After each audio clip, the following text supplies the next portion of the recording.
अस्सलाम वालेकुम।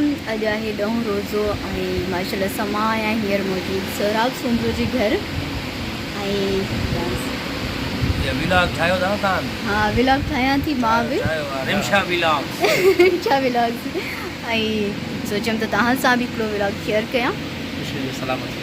इफ़्तारी जो टाइम थी रहियो आहे ऐं मूंसां गॾु मुंहिंजो मान बि आहे। इफ्तारी त हूंदी कंदा रहंदा आहियूं असां रमज़ान में सहरी बि कंदा आहियूं इफ्तारी बि कंदा आहियूं पर हिकिड़ो मिलण जो बहानो हूंदो आहे दोस्त किथे बाबा गॾिजो हिते इफ्तार पार्टी जो नालो ॾिनो अथऊं हुननि जो। हालांकि इस्लाम में हिन जो कोई अहिड़ो ज़रूरी न आहे या सुन्नत न आहे त भाई ईअं कयो इफ्तार पार्टी हिक ॿिए जी गॾु वेही करे सवाब बि वधीक मिलंदो, गॾिजी वेही करे माण्हू कचहरी बि थी वेंदी। बिल्कुलु मतिलबु सुठो आहे। माण्हू हूअं त नथो मिली सघे, टाइम नथो मिले माण्हू खे, घणो बिज़ी हूंदा आहियूं सभु तक़रीबन पंहिंजी पंहिंजी रिकॉर्डिंग में। ख़ासि करे रमज़ान में चाहींदा आहियूं सभई आर्टिस्ट किथे न किथे गॾु थियूं। अचो साईं अचो। की सोहराब जो नंढड़ो आहे हेल्प कराए रहियो आहे असां सां गॾु।